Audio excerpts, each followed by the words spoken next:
Hey there, friends. Welcome back. I am excited about today's episode because we're going to talk about your body and how incredible and amazing it is and why it is so darn hard to love it and appreciate it just the way it is. We women especially really struggle to love and appreciate our bodies just the way they are. And I don't think this is an accident. I think this is a purposeful attack on women by the adversary. And so we're going to talk about this and how we can combat that and really step into the power that comes with loving and appreciating and treating your body with the kind of love and respect that it deserves. So our bodies really are truly objectively miracles. Modern science has absolutely no idea how some things in our bodies work. Like our brains, it's incredible how they work, and we're still just scratching the surface to understanding why it does and doesn't do the things that it does. We're still trying to figure things out. Even these neurologists that spend decades in school trying to figure out the brain, there's still so much they don't understand. Personally, the more I learn about my body, the more I realize how incredibly amazing and miraculous it is, because I understand so very little about it. But I really do believe they're beautiful. Now, it bears mentioning that some Christian sects out there believe that our bodies are innately evil or wicked, that somehow they are holding us back from our best spiritual potential. I personally don't believe that. I believe that they are divinely designed, that means designed by God, to help us maximize our time here on earth. But we have to have a good relationship with it. You know, I've talked before about having a relationship with yourself, and I think having a relationship with your body is part of that. So we're going to talk about how to do that today. Now, if our bodies work as intended, let's just talk for a second about some of these miraculous things that we are able to do because of a body, particularly one that functions as intended. If our bodies work the way they're supposed to, they make energy from the fuel we give it. They grow and mature and develop the way they're supposed to, even if we give it really crappy fuel like Snickers bars and soda. Because I did that a lot of my teenage years, and I still grew up to be a very healthy adult individual. If they work as intended, they can walk and run and turn cartwheels. I want to acknowledge that many of us do struggle with issues or disabilities that make it hard for us to do the things that we would like to do in our body. And I fully acknowledge the pain and suffering that is involved in that. And I think we're all going to experience a portion of that as we age and our bodies become less able. But if they work the way they're supposed to, we can make babies, make other human beings with our body, and we can feed those human beings, and we can hug them, and we can laugh and cry together, and we can dance and sing and be entertained. Laughing is one of my favorite things to do in the whole wide world, and the way it makes you feel inside is just incredible. We can eat delicious things, and we can stretch and grow and move and compete in races and sports. Anyway, it's just an amazing, incredible creation, this body that we have. But like I said, it seems like the world in general is kind of out to get us and our bodies. It seems like everywhere we look, someone is telling us that our bodies are wrong in some way and that we need to change everything about ourselves. We are too fat, or we're too thin, or we're too pale, so we need a tan, or we're too dark, so we need to bleach our skin, or we're too old and wrinkly, so we need to look younger, or we look too young and no one's going to respect us, right? Like there's so much thrown at us about how our looks matter so much and that they are wrong in some way. So how in the world are we supposed to make friends with a body that is told everywhere we look that it is not enough? Not enough. Even the people that society thinks are the pinnacle of beauty and health, so Olympic athletes or celebrities, they are also criticized probably even more than us regular folks because they're in the public eye and told that they are too much or too little or too this or too that. Well, part of this stems from the fact that people like to be really unkind online. So if you need a reminder about how to deal with that, go back to my episode on haters and trolls. I talked about that in episode 21, August of 2023, last year. So that can be a good reminder that sometimes people just need to be mean and we can deal with that in our own ways. But as far as the body goes, I can only share my own experience because I've only had one body. It's this one. And I have come a long way in learning to love it and become best friends with it. So in my youth, as probably many women, I had a lot of drama around my body, a lot. I had some real disordered eating. I had major hyper focus on my looks. I was also obsessed with the looks of others. And I'm really ashamed to say that very often I judged people very harshly on the way that they looked because it was so important to me. I wasted a lot of time, energy, focus that could have been spent towards something else hyper focusing on the looks of myself and of other people. And it affected my relationships with others. I wasn't able to be confident in a lot of situations because I was worried about how I looked. Like I said, I started to value or devalue other people based on their own looks. And I hated this about myself. I knew it was wrong, but I didn't really know how to get out of it. I finally got to a point in my late teen years where I was determined to fix it. And as a young adult, I started doing just that. Now in my 40s, I have to say, I'm still far from perfect. I still work on this a lot. It's kind of ingrained in me, but I can honestly say that I now love my body so much. I am so grateful for every square inch of it, and I would not change anything about it. And I really mean that. There were many years where I wanted to say that and for it to be true, but it finally is true that I love it exactly the way it is. And that was a hard fought fight. So I'm going to give you some of the things that I went through and learned so that hopefully you can get to the same place in making friends with your body. All right, so let me tell you first about some of the thoughts that I needed to change, because as we know from that head, heart, hands model that I teach you, that everything starts with our thoughts. So the circumstance of my body is such right now. I'm 44 years old. I have some wrinkles. I have some gray hair. I have a fairly healthy amount of fat on my body now. I've been working pretty hard on that. I have a decent amount of muscle. I do have some issues with my body that are not perfect. My feet have some issues. My back has some issues, and I struggle with some back pain every now and again. So it's not like my body is this perfect specimen, but I have acknowledged over the years that how I think about my body directly controls how I feel about it, and then the action that I take, right? As in everything we know from that life coaching model. So for example, if I'm going to think I look old, then I'm going to feel something negative because society's told me that it's not okay to look old. And then I'm going to take action from that negative emotion. Maybe it's going to be frustration or disgust or annoyance or any number of negative emotions. I don't want to take action towards my body from negative emotion. I want to take action towards my body from very positive or motivating emotion. So sometimes I will feel like garbage, maybe because I ate too much sugar, and I will think, ooh, I don't feel so good. My body deserves better. And then I will feel motivated to eat better in the future, and I will take action from that motivation. Does that make sense? And this, just like anything in our business, in our family relationships, in anything, if we want to do better, we have to feel better first. We cannot beat ourselves up into taking better action. So this is something I learned at a very young age. When I beat myself up and think, you missed your workout, there's something wrong with you, or you are terrible in some way, then I feel terrible and I take terrible action. I don't all of a sudden feel motivated to get up and exercise the next day because I've beaten myself up about not exercising the day before. Does that make sense? So we want to feel better in order to take better action. So how can we change our thoughts in a way that's going to make us feel better and take better action? So here's some of the thoughts and feelings that I had to change over my very long journey of learning to become friends with my body. I had to work on the thought that some bodies were better than others. And admittedly, this is still something I struggle with. Innately, I think we all think that skinnier is better. Fitter is better. Maybe certain heights are better than others. Certain body shapes are better than others. And this is, of course, ingrained into us due to society and all of the pictures and videos and things that we're bombarded with on social media every single day. But I truly believe now that no body is better than another. Why would one body be better than another? That's not a thing. Just like one human is not better than another. We are all just on our own paths doing the best that we can.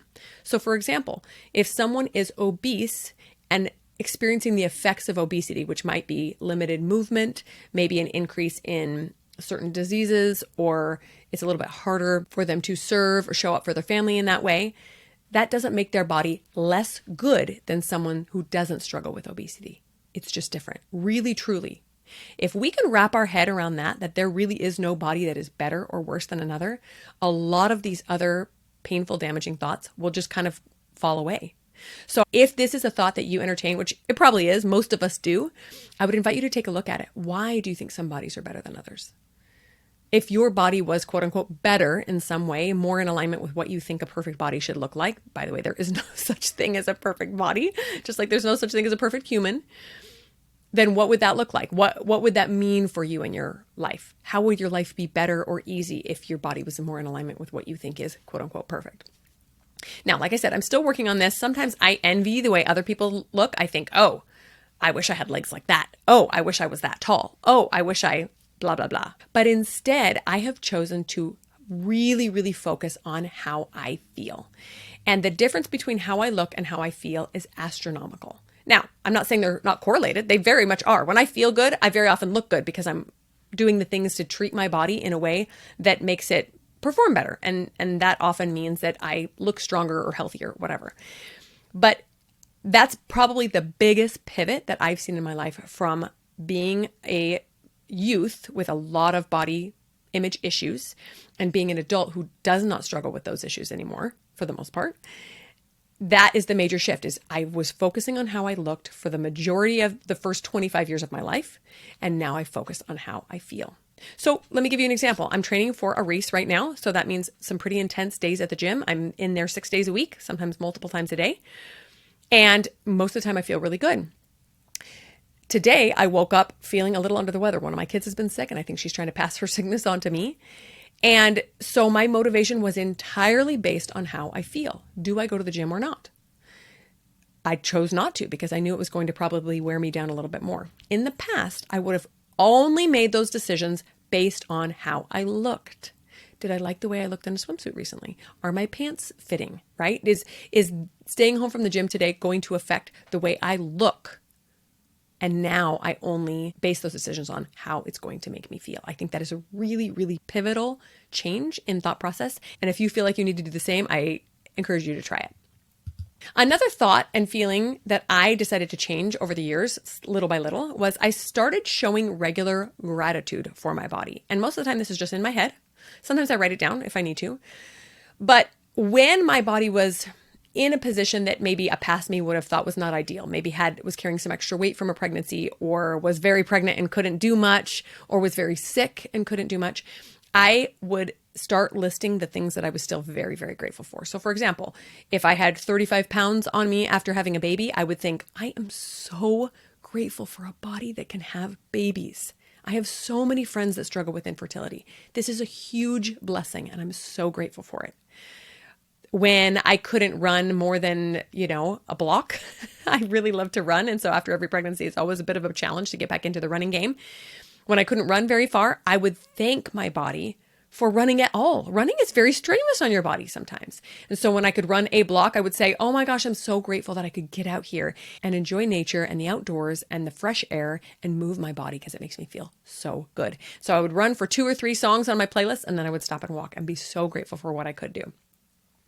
And then after I had a traumatic birth and I started to wet my pants, which happens sometimes with the traumatic birth and damage to your pelvic floor, I tried to thank it for delivering my baby at all, for making sure that I had a healthy baby through a scary birth that could have ended a million different ways. So this was not always easy. It still isn't always easy. It is very often second nature to just fall into that negative thought spiral, to think over and over what's wrong with us. Oh, I wish I could get rid of these wrinkles. Oh, I wish I could get rid of this pudge. Oh, I wish I were stronger. I wish I were blah, blah, blah. Whatever keeps coming up for you. It's so easy to fall into that. So it requires active paying attention to both your thoughts and your feelings about your body to focus on that gratitude. What can you be grateful for your body today? What can you thank it for today? Did it get you out of bed? Yay! Have you had days where it didn't get you out of bed? Probably. Most of us have. Were you able to eat food without severe discomfort and illness? Probably. Have you had days where you haven't been able to do that? Yeah, probably. So this reminds me of The Gap and the Gain, one of my favorite self-help books of all times. If you still haven't read it, please put it on your list immediately. It's a quick read or a quick listen.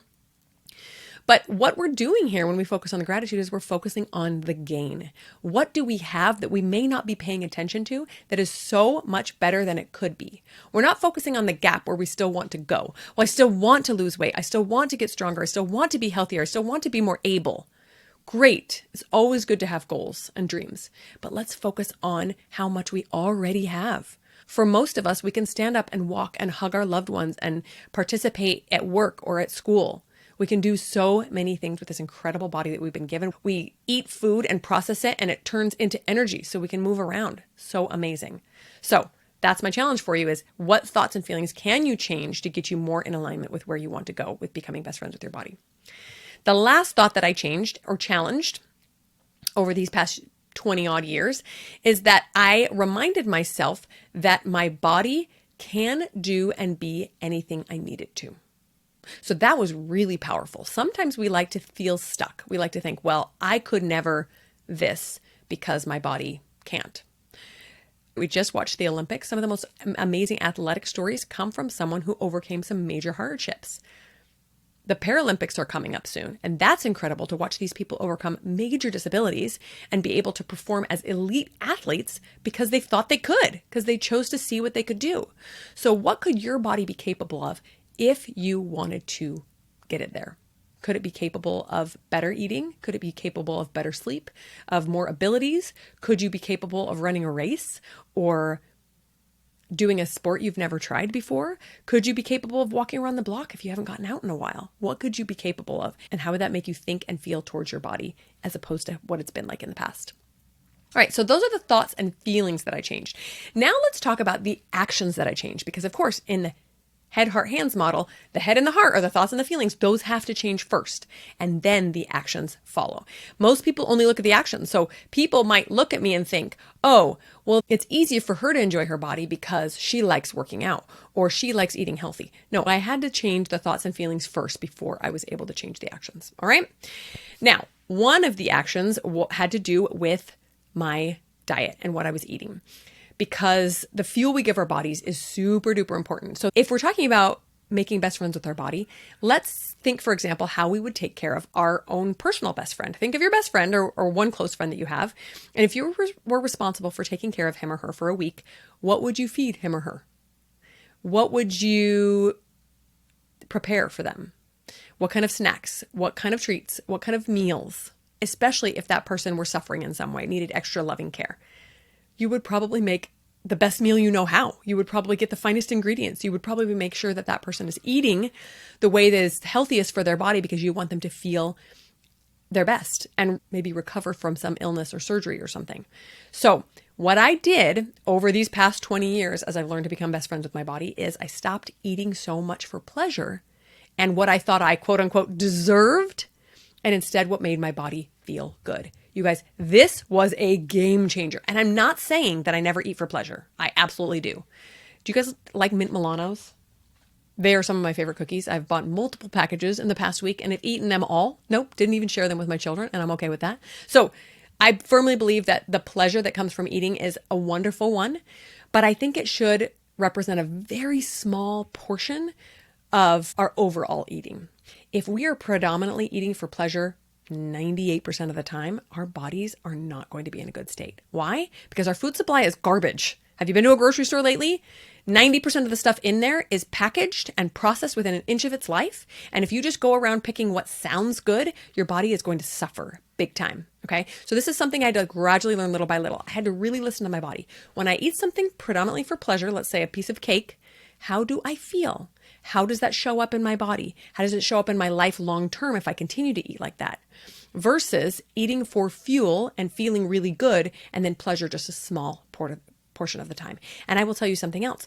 Now that I start eating more for fuel and for feeling good and pleasure less amount of the time, when I do eat for pleasure, it is so much more enjoyable. I am very intentional about what I eat. I don't just eat my kids' leftover snacks or finish off their half-eaten donut.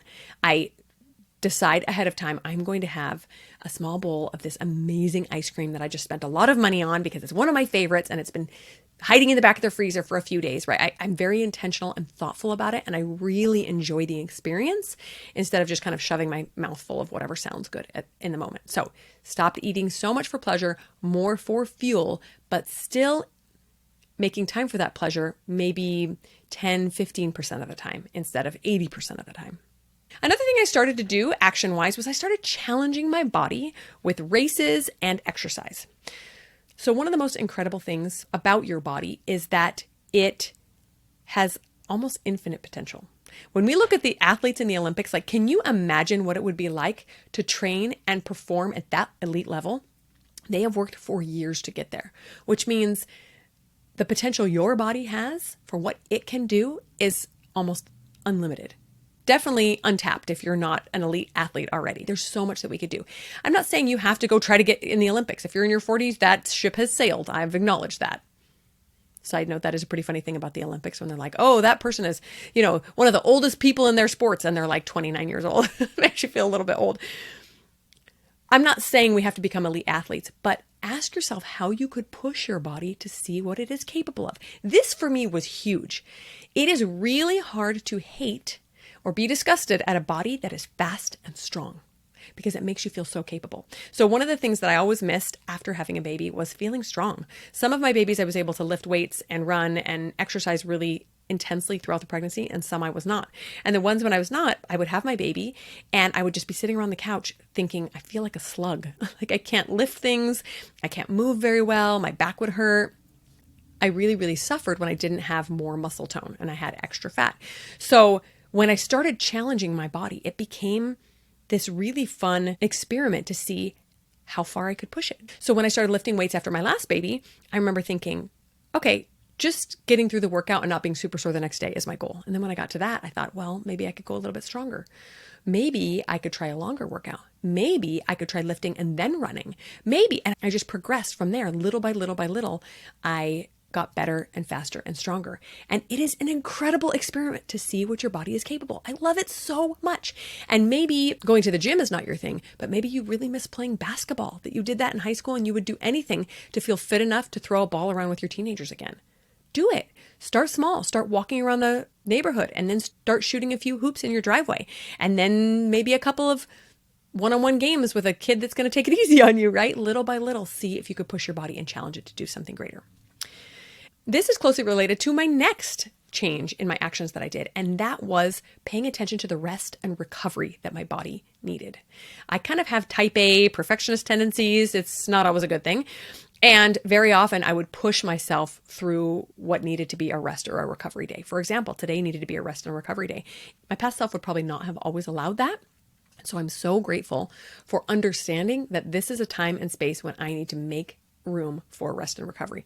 Frankly, I would argue all times of life are those times when you need to make space for rest and recovery, but especially as we age, we acknowledge this more and more, that our body needs downtime. We already know that our muscles repair and recover when they're resting, just like our brain makes connections when it's sleeping. So if we don't allow that rest and recovery for our body, we wear out really quickly, and it's hard to appreciate a body that is always tired. Okay, another action I changed was I started noticing small things that I had ignored or taken for granted in the past. For example, how strong my hands are. Seems kind of silly, but I can grab like 6 grocery bags at once and take them into the house. That is a huge blessing. What if I had injured a hand or broken a wrist or done something that had limited my ability in some way? I wouldn't have that. And so I'm grateful for that. How good my balance is. I'm really grateful for how good I've become at balancing on one foot, or when somebody throws a ball at me or I'm thrown off balance in some way or another. I am pretty quick to heal from procedures. I've had some skin cancer procedures over the years. I heal pretty quickly. I currently don't have any regular pain in my body, which is a huge blessing and not one that everyone is grateful for. Those might not be the ones that you can be grateful for, but what are small things that you can start to notice and talk about? So yes, this kind of goes back to the thoughts and the feelings of being grateful. But when I notice them, I actually physically move them. Like I might think about my strong hands and flex them, right? I might think about my balance and try it out. Yeah, I am really good at balance, or any number of other things that I'm grateful for. So see if you can incorporate those things that you're grateful for into your life a little bit more. Another action that I changed was I stopped criticizing my body. Granted, most of this was in my head, so you could argue that it's a thought, but very often it would be publicly and out loud as well. I would say, oh, I wish this or that, or oh, I hate that this or that. And I got really tired of this. I'm like, what is the benefit of talking about how much I hate my thighs? There is zero benefit. Instead, it just makes me bitter and complaining all the time, and nobody wants to listen to me or be around me. Instead, I choose to focus on the strength that my legs have, or my core has, or my arms have, and to work on the things that I'd like to improve. I also changed the clothes that I wear in a small way. I started being very mindful of how the clothes I wore made me feel. So in the past, I would have worn clothes that looked cute, but made me feel kind of not so great. They were too tight, or the heels were too high or they were uncomfortable in some way. Now I wear clothes that are comfortable, but I also wear them that flatter my body and make me feel amazing. And this is such a personal decision. You might feel the best in workout clothes, and so you only want to wear leggings and tank tops. Great. You wear what makes you feel amazing in your body. But for me, it's to dress up a little bit. It's to wear something that is relatively flattering on my shape, my body shape, and it's to wear something that I can be pretty comfortable in. The side note, that balance is kind of hard to find, something that's a little bit dressy and also comfortable, but I've worked really hard at it because that helps me appreciate my body more. The last action that I've worked on changing, and side note, I'm actively still working on this, is giving my body space and permission to age and not be perfect. Because I don't know if you've noticed, but if you've hit about 35 or so, you've probably paid attention to how your body is starting to change. That over the years, our body starts to lose collagen and muscle tone and bone density, and things become harder. It becomes harder to maintain balance. It becomes harder to feel strong. It becomes harder to stay healthy. Your body starts to age and gradually decline. That's going to lead to death. That is normal. That is what a body is supposed to do. So how are we going to confront this aging? It's important to decide now. If you decide in your 20s, 30s, and 40s how you're going to age, it's going to help you a lot because you won't be taken by surprise when your body starts to change and look differently and be less able to do things than you were in the past. And you are more likely to appreciate it all the way through. So I personally have opted out of any cosmetic procedure designed to make me look younger. This is a super personal decision, but I personally am tired of fighting my body. I spent many, many years fighting it. I spent many years being ungrateful for it and many years of wishing it were different. And I'm tired of that. I don't want to do it anymore. I want my body to know that I love it exactly the way it is. Wrinkles and gray hair and all, and saggy skin. I love it. And I'm so grateful for it. I want to love my body the way it is because unfortunately, fighting aging is a losing battle. If you choose to do anything that quote unquote fights aging, great. That's totally a personal decision. But for me personally, I've noticed that it's never going to end. I'm just going to keep getting older and it's not a battle that I want to fight. I want to just step into appreciating and loving my body exactly the way it is at any day, wherever I am. For me, actively working on accepting my body the way it is one of the greatest gifts that I can give back to God because I acknowledge that God gave me this body. He created this incredible miracle. Like I said, we barely scratched the surface at understanding how it even works. And I want to step into gratitude. I want to show him every day how grateful I am for it and the way he designed it, even if I don't always appreciate all the little oddities about it. But that is what I am working on right now, is becoming my body's best friend and loving it exactly the way it is, because we don't try to change our best friends. Our best friends, we love exactly the way they are. Now, it doesn't mean we don't want them to get better. And with our bodies, we actually have an active role in that. We can eat better. We can exercise better. We can sleep better. We can take better care of it. But the things that we can't change, we don't sit around and moan and complain about them because we love them anyway. So that's what I'm working on. I hope some of my journey through becoming my own body's best friend is helpful to you. I hope that it allows you to look at your body through a different lens, a lens of gratitude and love and fully embracing your body exactly the way it is. A final reminder, you are not your body. This is one of my favorite things to teach people. Your body is simply the home of your soul.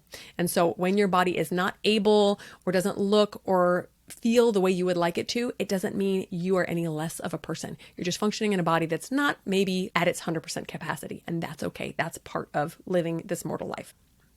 So let's take care of our bodies the best way we know how and enjoy every last minute of having one. Talk to you next week, friends.